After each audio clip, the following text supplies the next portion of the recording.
नमस्कार दोस्तों, एक बार फिर से आपका मेरे YouTube चैनल में बहुत बहुत स्वागत है। और वीडियो शुरू करने से पहले चैनल को लाइक और सब्सक्राइब ज़रूर कर तो दीजिए। आज का जो हमारा टॉपिक रहेगा वो रहेंगे विलियम वर्ड्सवर्थ। और यहाँ पर देखिए आप लोगों के लिए एक लिस्ट है क्वेश्चंस की। सिवाय एक क्वेश्चन के अगर आप यहाँ पर देख रहे हो लूसी ग्रे, ये पोएम से रिलेटेड है, ये गलती से यहाँ पर आ गया है। पोएम से रिलेटेड भी नेक्स्ट वीडियो में आप लोगों को आंसर्स मिल जाएंगे। तो ये जितने भी क्वेश्चंस आपको दिखाई दे रहे हैं या फिर आपको एग्जाम पेपर में कोई भी ऐसा क्वेश्चन मिल जाए जो विलियम वर्ड्सवर्थ पे हो, विलियम वर्ड्सवर्थ पे as a poet, as a nature poet, as a romantic poet यहाँ पर आप देख सकते हैं। या फिर इनका नाम ना करके, अगर एग्जामिनर आपको ऐसे क्वेश्चन दे दे, इनका नाम ना दे करके वो सिर्फ ये दे दे the spontaneous overflow of powerful feelings, सिर्फ इतना आता है। मोस्ट इम्पॉर्टेंट आपका सिर्फ इतना है जितना यहाँ पर दिखाई दे रहा है, ठीक है।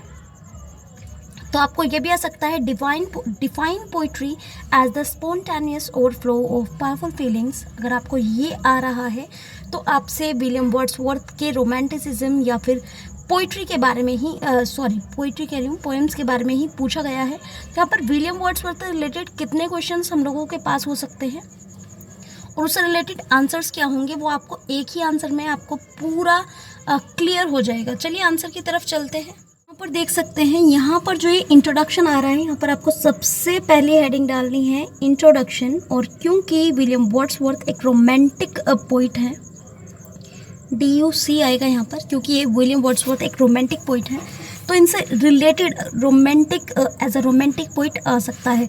तो यहाँ पर आपको जितने भी लाइन्स याद हो जाए इनकी, वो आप याद कर सकते हैं। इसको मैं थोड़ा सा स्क्रॉल कर रही हूँ, ज़रूरी नहीं कि आप ये पूरा याद करें, इसमें से कुछ लाइनें आप स्किप भी कर सकते हैं।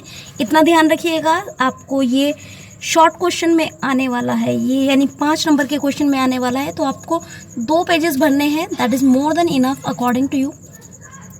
तो यहाँ पर मैं स्क्रॉल कर रही हूँ, लेकिन इसमें से आपको सिर्फ 4 या 5 लाइन्स आपके लिए बहुत ज़्यादा हो जाएंगी, ठीक है।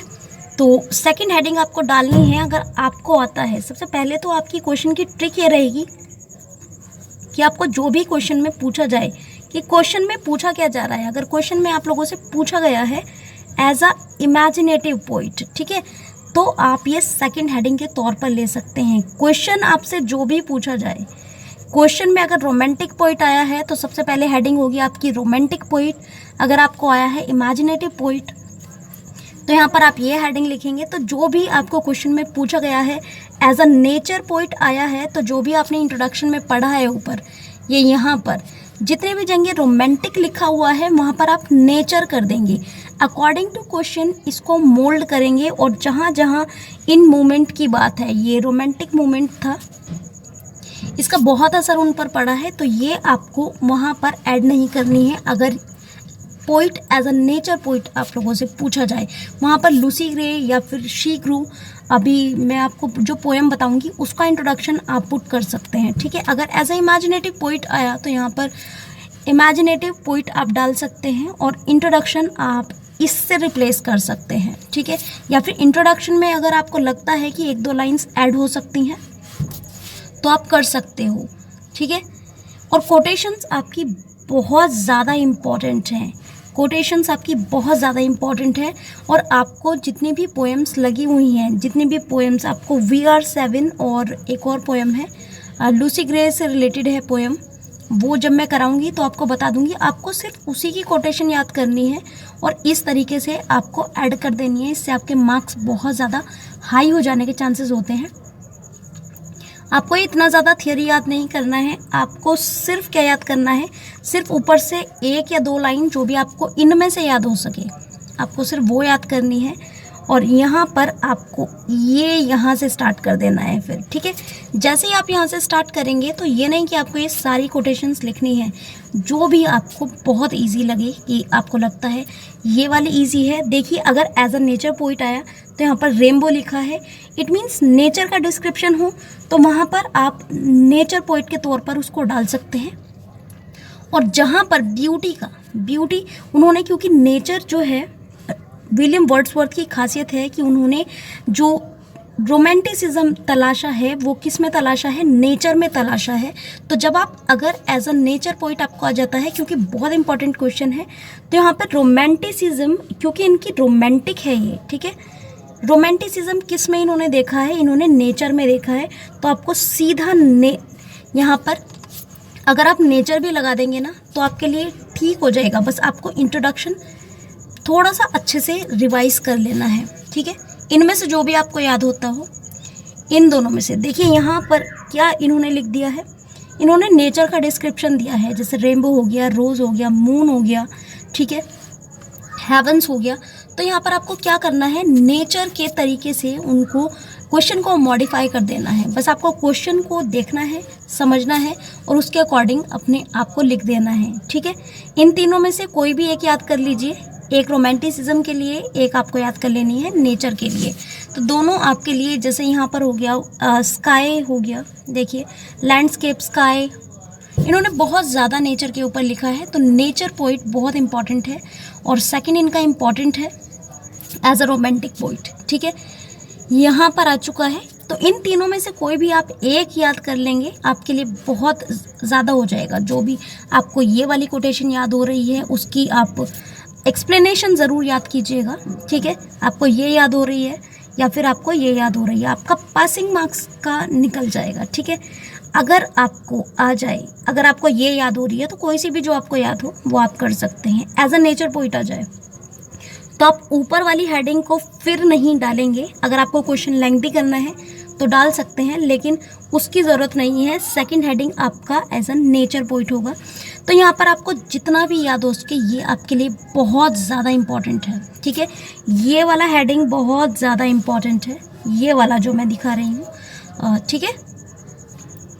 यहाँ पर आप देख सकते हैं ये वाला बहुत ज़्यादा इम्पॉर्टेंट है और इन्हीं को हाई प्रीस्ट ऑफ नेचर कहा गया है। ध्यान रखिएगा, कभी कभी क्वेश्चन में वर्ड्सवर्थ ना देकर हाई प्रीस्ट ऑफ नेचर कहा जाए या फिर रोमांटिसिज्म इन नेचर कहा जाए तो आप याद रखिएगा कि बात विलियम वर्ड्सवर्थ की हो रही है, ठीक है।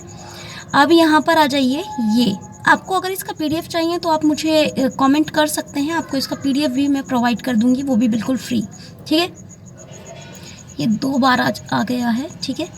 आप इतना भी अगर लिख देंगे ना, जितना ये यहाँ पर लिखा हुआ आपको दिखाई दे रहा है, उतना भी आपके लिए क्वेश्चन के लिए आपके बहुत हो जाएगा। मैंने यहाँ पर पूरा हेडिंग इसलिए दिखाया है क्योंकि कभी कभी बच्चे होता है कि कौन सी लाइन आपको ईजी लग जाए, ठीक है, वो आपके ऊपर डिपेंड करता है, ठीक है। इनको टीचर भी कहा गया है, मॉरल गार्डियन भी कहा गया है नेचर का, इन्होंने नेचर को कहा है, सॉरी, ठीक है।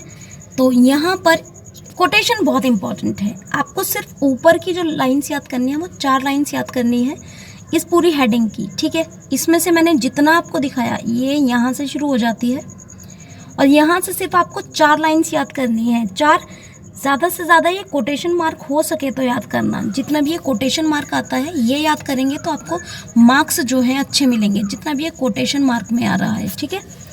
देन आपको 2 लाइन्स, अगर आपको इतनी ज़्यादा याद नहीं हो रही हैं, कम से कम 2 लाइन्स आपको ज़रूर याद करनी है, ठीक है,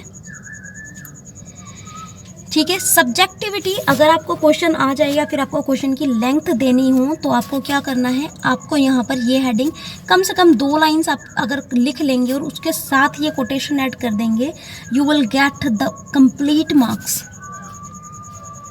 ठीक है। ये बहुत ज़्यादा आता है कि अगर आपको पैंथेसिज्म से रिलेटेड या मिस्टिसिज्म से रिलेटेड कोई भी चीज़ आ जाए तो आप ध्यान रखेंगे कि ये जो बात पूछी गई है, क्वेश्चन इन्हीं हेडिंग्स में से कोई एक होगा। ये इस बात को बिल्कुल गांठ बांध लेना कि इन्हीं में से कोई एक आपको मिलने वाला है। सिर्फ आप इतना याद कर लेंगे, बहुत हो गया। मतलब विलियम वर्ड्सवर्थ से जितने भी क्वेश्चन आएंगे आपको सिर्फ 3 क्वेश्चन याद करने हैं और आपका पूरा विलियम वर्ड्सवर्थ निकल गया। बस इतना आपको याद रखना है, ठीक है। ये इस तरह से आप देख लेंगे, ये यहाँ पर है, ठीक है। तो यहाँ पर ये है स्पिरिचुअल पावर के बारे में। जितना भी रोमांटिसिज्म है, अगर हम बात करें कि इन्होंने जितना भी रोमांटिसिज्म दिया है वो नेचर में देखा है। That is next is humanism. अगर आपको ह्यूमैनिज्म से रिलेटेड कोई क्वेश्चन आ जाए और जिसमें रोमांटिसिज्म भी पूछा जाए तो वो विलियम वर्ड्सवर्थ के बारे में होगा। कोई भी 2 से 3 लाइन आप याद कर लेंगे आपके लिए बहुत हो जाएगा। ये ज़्यादा मैंने इसलिए दी है क्योंकि किस बच्चे को कौन सी लाइन ईजी लगे, बस रिलेट करना एक दूसरे से, ठीक है। 2 लाइन्स बहुत होती हैं कोटेशन की, 2 से 4 लाइन। उसमें आप क्या करेंगे, यहाँ पर कोटेशन लिखने की भी ट्रिक देख लीजिए। फर्स्ट लाइन ये लिखेंगे और then dot dot dot dot dot dot dot करके आप एंड की लाइन या फिर ये एंड की लाइन, सॉरी ये कह रही हूँ मैं, ये वाली एंड की लाइन लिख देंगे तो आपके लिए इतना भी बहुत हो जाएगा, ठीक है। एक्सप्लेनेशन आपको ज़रूर लिखनी है उसकी, जो भी आप कोटेशन याद कर रहे हो, ठीक है। जो भी कोटेशन है उसके नीचे, कोटेशन के नीचे एक्सप्लेनेशन ज़रूरी है। और ये यहाँ पर आ जाता है कंक्लूजन। तो यहाँ पर आप लोगों को बिल्कुल ये कंक्लूजन ही है। In the concluding part it is said that Wordsworth was a protagonist of the romantic movement। इतना भी लिखा होगे अपने क्वेश्चन पेपर में तो you will get the perfect marks, ठीक है। तो ये क्वेश्चन नंबर 1 था। 2 क्वेश्चन अभी और आने हैं, नेक्स्ट 2 वीडियोज़ को भी आपको देखना है। तो थैंक यू सो मच कि आपने ये वीडियो देखा एंड अभी नेक्स्ट वीडियो में बहुत जल्दी मिलते हैं। Bye bye.